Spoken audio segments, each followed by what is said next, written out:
Swayam Prabha. Digital India. Educated India.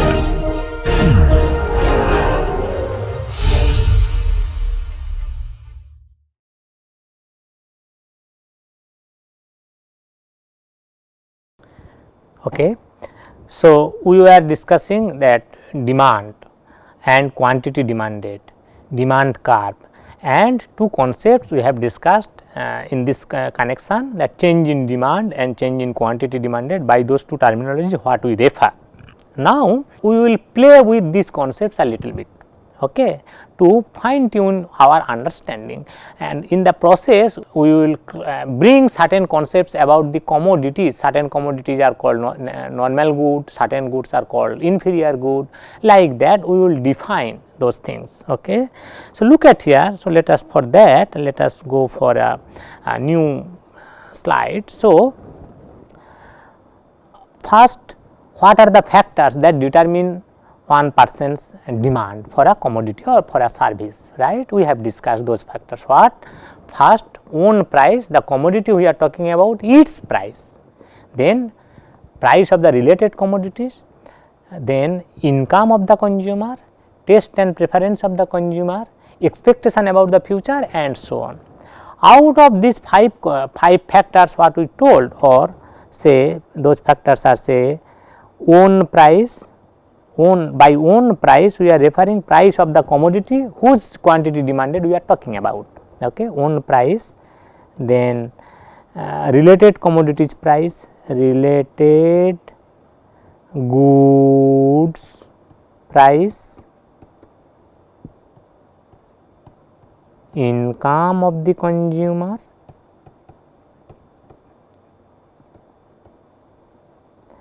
and then the taste and preference of the consumer, again preference of the consumer,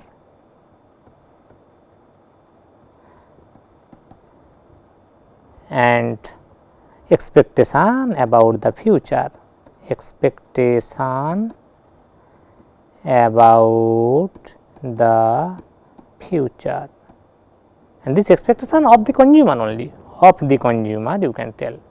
Okay. Look at here, these five factors, there may be other factors as well as we mentioned, right.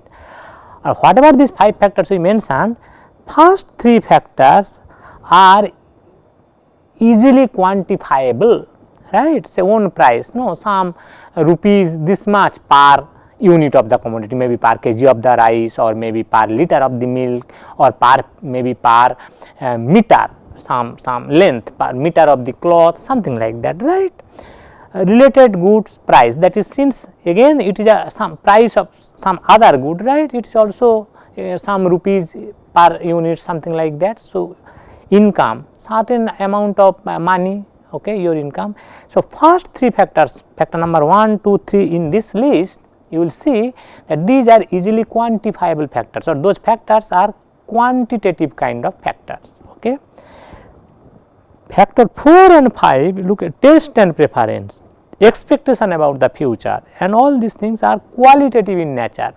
And these two factors 4 and 5, what we referred here or what we mentioned here through serial number 4 and 5, those factors are very difficult to quantify, right. So, we will discuss or we will define goods in terms of all these three factors, first three factors which are easily quantifiable. Okay.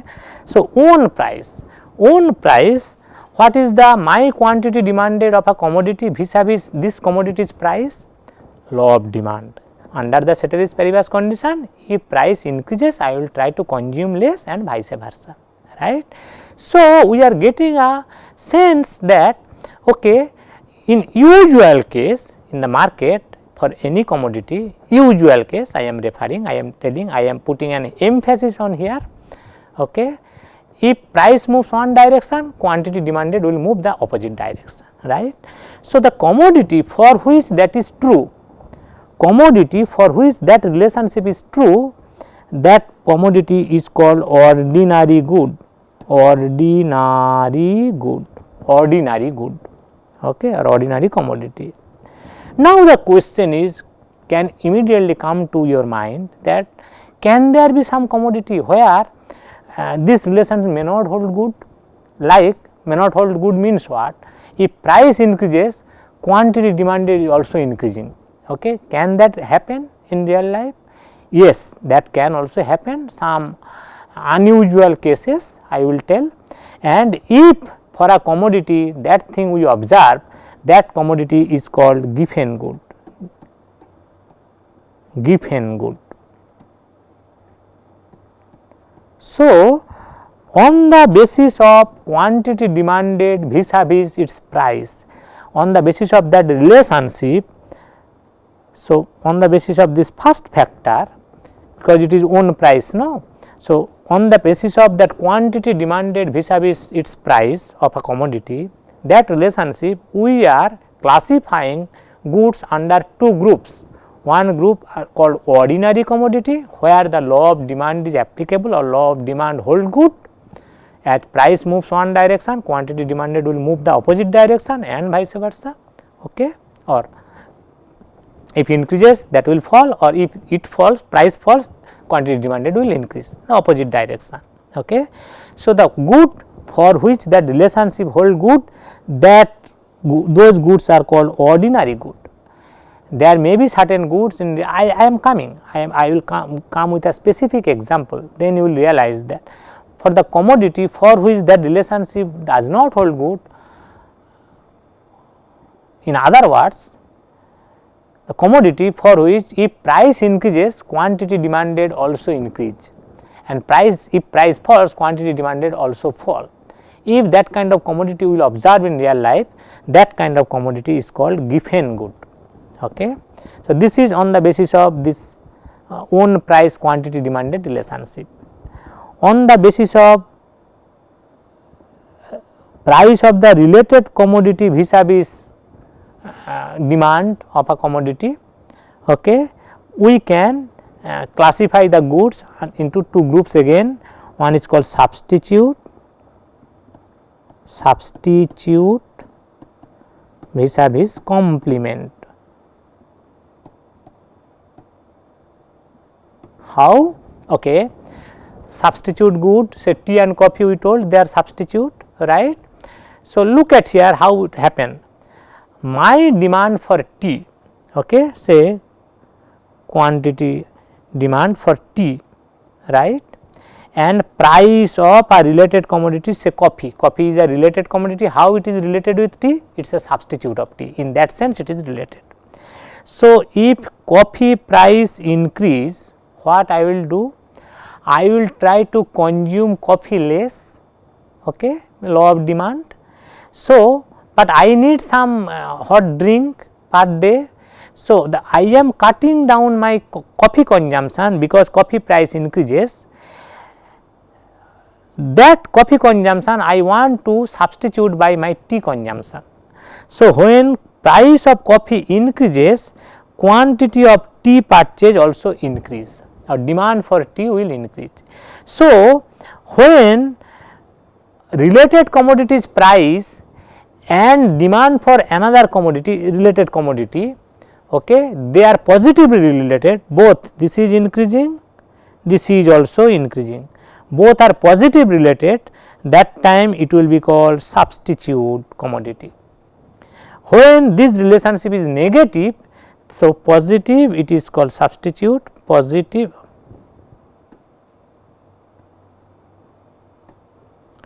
When this relationship is positive, that time it is called substitute commodity, substitute, and when that relationship is negative, that time it is called complement. Why it is negative and complement? Okay. So, tea and milk are complement because we used to mix milk into tea, right, they are complement to each other. Okay. Now, suppose tea price increases, what will happen? I will try to consume tea less amount, and since I want to mention a fixed proportion between tea and coffee while I am making my tea and milk, while I am making my tea, then if I reduce my consumption of tea, I need less amount of milk also. So, price of T increases, quantity of tea consumption falls, as a result quantity of milk consumption also falls. So, what is the relationship between price of the tea and quantity of the milk consumption? It is negative. Price of tea increases, quantity of milk consumption falls. Okay, it is a negative. So, that is why it is complement. So, let me repeat again, price of one related good, say suppose two good A and B, price of B and demand for A, A's demand and B's price, what is the relationship? If this relationship is positive, we will tell that A and B are two substitute commodity. If this relationship is negative, we will tell that A and B are complement commodities. Okay.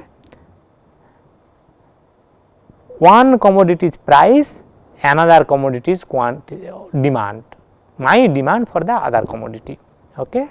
If this relationship is positive, both moves the same direction, the two commodities are substitute. If both moves the opposite direction, the two commodities are complement.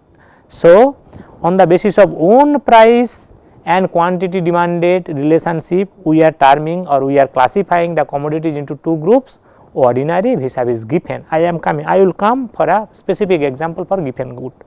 It apparently it seems very peculiar to your mind, I am coming to that. Price of the related commodity vis-a-vis demand for a commodity, that on the basis of that relationship we are classifying the goods into two groups, one is called substitute, another is called complement. Now, income of the consumer vis-a-vis demand for the commodity. So, income of the consumer vis-a-vis number 3, income of the consumer vis-a-vis demand for that commodity. On the basis of that relationship, we will also term or we will also classify goods under two groups like this, substitute versus complement, ordinary versus Giffen, like that. Okay. So, as per that classification, two types of goods are there, normal good vis-a-vis or versus inferior good. Inferior good. So, what is normal good? So, we are expecting that given all other things unchanged, if one consumer's income increases, perhaps his demand for a commodity will increase. So, there is a positive relationship we expect for usual case. So, usual case those kinds of, so when demand say two commodity A, no, not two commodity, one commodity only. So, demand for A, so okay, let me tell in a different way. Say suppose I am a consumer, there is a potential consumer, his demand for a commodity A and his income. Okay. What is the relationship? When income is increasing, if demand for A is increasing, that means the relationship positive. In that case, the commodity will be called normal good. Of course, the opposite case, when income increases, consumer will try, its demand will fall for a commodity say B. So, then B will be called an inferior commodity. Inferior commodity, let me tell you, inferior commodities are usually inferior in nature to the consumer. By inferior in nature, what we are referring? So first, on the basis of the relationship between income of the consumer and demand for a commodity, if this relationship is positive, we will tell for the commodity for which this relationship is positive, we will tell that commodity is a normal good. And if we have some commodity where this relationship is negative, we will tell that it is inferior good. Exactly the earlier we have also classified for each of those other two factors. Now, all the three quantifiable factors, quantitative factors that can have influence on your demand or on your quantity demanded, we classify the goods into two groups. normal vis-a-vis inferior when income is concerned, substitute vis-a-vis complement when price of the related commodity is concerned, and ordinary good vis-a-vis given good when price of the own commodity is concerned. Okay. So, let me classify first clarify first what is the inferior good. Inferior good are usually inferior to you, inferior to the consumer. In which sense?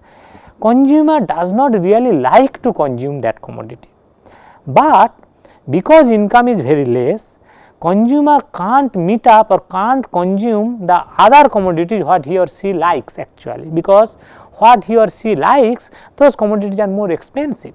Say suppose I need say 5 kg of rice per week to maintain my family, right.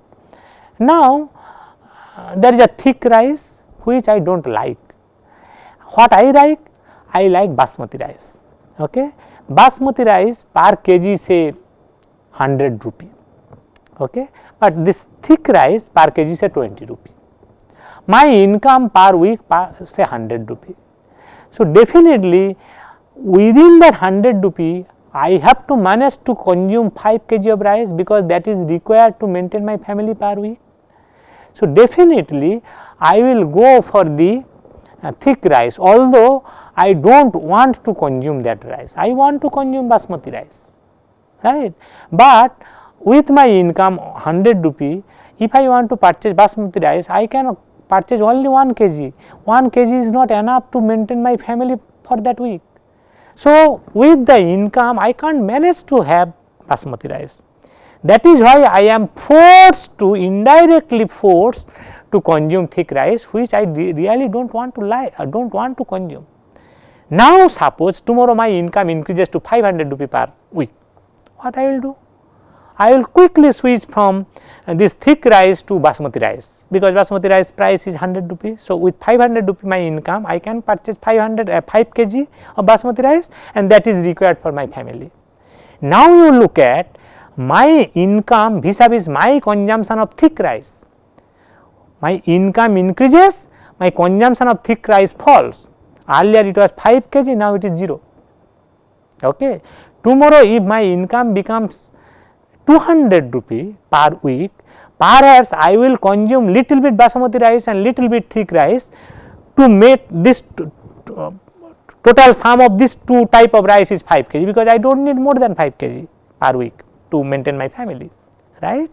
So, if you look at your income vis-a-vis the consumption of this thick rice, what will happen? When your income was 100 rupee per week, you were purchasing 5 kg of thick rice. When your income is 200 rupee per week, perhaps you are consuming 4 kg of thick rice, okay, and maybe 1 kg of basmati rice, or little that kind of combination. Okay. So, if you compare that, when your income is increasing, your thick rice consumption is falling. So, there is a negative relationship between your income and your consumption of that commodity, thick rice commodity. So, thick rice is really inferior to you. Let me repeat again, you do not really like to consume that, but your income level is so less that you are forced to consume that. That is why I am telling that inferior commodities are inferior in nature to the consumer, and of course, this inferior commodity is a subjective concept, means certain commodity which may be inferior to me, but may not be inferior to some other consumer, okay. And vice versa, of course, vice versa means certain commodities may be inferior to that consumer, but that may not be inferior to me. That depends on individual consumers' choice towards different commodities. Okay. I hope everybody understand that inferior commodity. Usual case, if our income increases, given all other things unchanged, we will try to demand more of a commodity, that, and if that relationship holds good for certain commodity, we will tell that commodity as normal good. If that relationship does not hold good, and that rather the opposite is observed, when my income is increasing, I am trying to reduce the demand for a commodity, definitely that commodity will be an inferior commodity to me, the person whose demand is behaving in this way. this commodity is inferior to that person. Okay. Now, let us discuss the given good.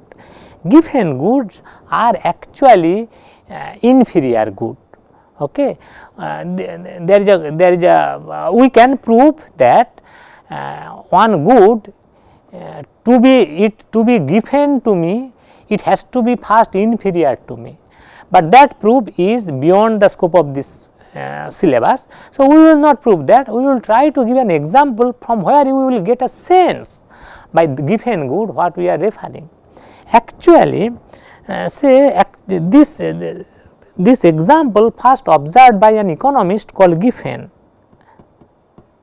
So, that is why honoring him we call this commodity as Giffen good. Giffen first observed for a European country, say Ireland, their major food commodity for the people are say potato and meat,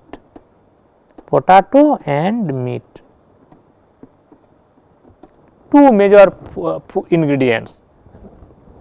The society largely based on these two commodities. Okay. Now, potato is some sort of inferior to them, because the people they want to consume more meat. Okay. But when their income is very less, they can't afford to purchase as many meat as they want.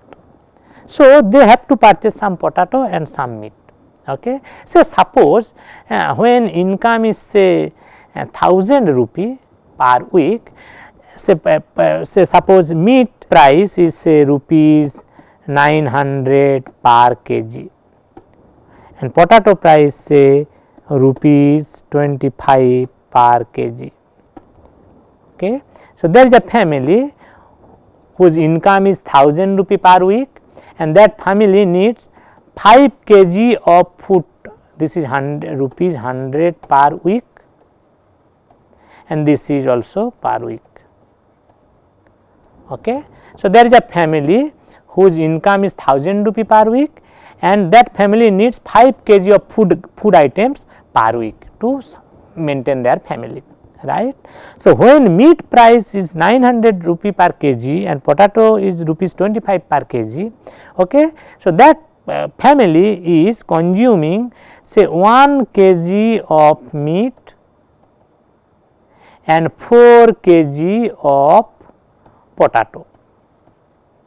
So, 4 and 5 total 5, 4 and 1 total 5 kg of food items, and 4 kg of potato is basically 25 into 4 100 rupee, and 1 kg of meat is 900 rupee, 900 and 100 this 1000 rupee they are spending, right. Now, if tomorrow potato price say suppose increases, what will happen? Okay. Potato price increases, what will happen? Say suppose potato price increases to say 40 rupee per kg, rupees 40 per kg.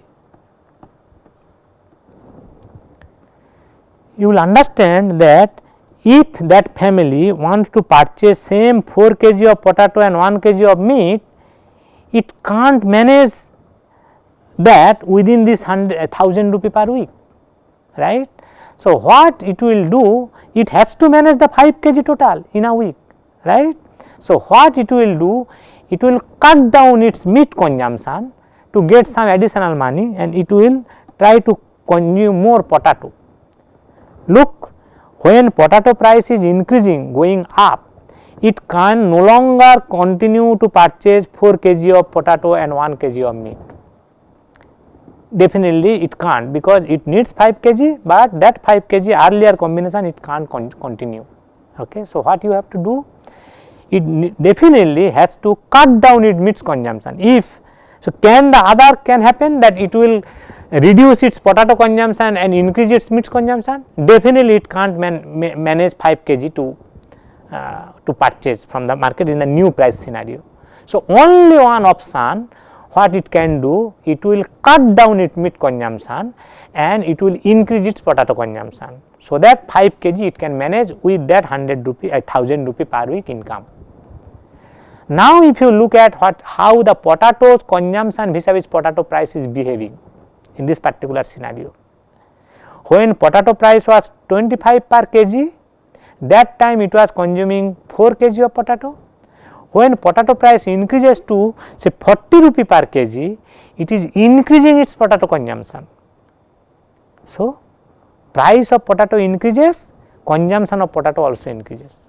So, price and quantity consumption, those are moving in the same direction, definitely given good, and that kind of, so where that law of demand is not holding good, and rather it is the opposite phenomenon of what law of demand tells us. Okay. So, this kind of situation can happen real life, in real life, and those kinds of commodities are called given good, where price of the commodity and quantity demanded of that commodity are moving in the same direction, positively related. Okay. So, these things first observed, this behavior first observed by one economist called Giffen, as I already told, and that is why these commodities are called Giffen commodities, to honor that person. See, some of you may be now quite curious, sir, can there be a society or where the principal food grains or foodstuffs are potato and meat only? I am sure many of you can already heard, or you may watch also, that there is a beautiful painting called the Potato Eaters. Potato Eaters. It is a world famous painting by Vincent van Gogh. Okay. You know that Vincent van Gogh, I think he was a Dutch painter. Okay. And beautiful, he has beautiful paintings are there. One painting is called the Potato Eaters, and if you see that painting, it is an amazing painting. It is an entire family, it is a labor class family, some lower class family, working class family. Okay. Entire family, 3-4 members, they are having their dinner, and in the dinner they are eating potato. So, that is why that name of that painting is the Potato Eaters. Okay. It is an amazing painting, you just Google, you can, if you do not already see, you just Google and you see that beauty, that using the painting color, how the light effects it comes, it is an amazing kind of painting. Why I am telling that? Yes, there may be certain people whose principal foodstuff eat potato, okay, and from there this Potato Eaters comes. Okay, the picture of Potato Eaters comes, or painting of Potato Eaters comes. Anyway, so this is all about the demand, quantity demanded, and all those things. Supply we have already defined. Okay, let us now discuss that supply schedule and supply curve. So, usually we told in the very beginning, sometimes back we told that during while we were discussing that one of the principles that people respond to incentive. That time we told that something same happened, that can pose two different types of incentive. Apple consumption and apple production example we gave, if you can remember. If apple price increases tomorrow, who are the consumer, who are the customers of apple in the market, they will perhaps try to consume less. But who are the producers of apple? What they will do? They will definitely try to produce more to increase their income, increase their earning from apple growing. Okay. So, now we are going to discuss the supply side. Okay. So, demand curve, as we discussed, usually demand curve. So, can we tell that if we have a demand curve this kind, we are measuring price in the vertical axis, quantity demanded in the horizontal axis, and we have a demand curve downward sloping. So, this demand curve for a commodity or for a service, that definitely is a ordinary good, and we can have this kind of demand curve where the commodity is given good, because given good quantity demanded and price relationship is positive. So, we will get a curve which is upward sloping. So, in this particular case, this is also demand curve, this is also demand curve. Okay. So, this particular case ordinary good demand curve, ordinary case, and this is definitely given case. Okay. Okay. So, let us come to the supply, just introduce the supply, and then we will continue in the next class. As we told, what is the supply? Supply is my willingness or someone's willingness or desire to deliver some product in the market, but that definitely should be backed by his or her ability to sell that product. right. That is the supply, and exactly the same way we can have a supply schedule. Okay. So, quantity supplied and price and different alternative numbers if we have. Okay. So, this kind of tabulated figures we will tell that supply schedule, and if we plot those supply schedule into a diagram, again if we measure price in the vertical axis and quantity supplied Q superscript or subscript S, here Q superscript or subscript D for demand, here S for supply, quantity supplied, we will definitely get an upward sloping line, because usually when price of a commodity increases, who are the producers class, they will be incentivized to produce that commodity more, to try to supply that commodity more for their income earning or increase their earning, right. So, usual case demand curve is downward sloping and supply curve is upward sloping, but certain unusual case like given good kind of situation, demand curve may be also upward sloping. Okay. Let us stop here, we will continue in the next lecture. In this chapter also we will continue. Until that, you take care.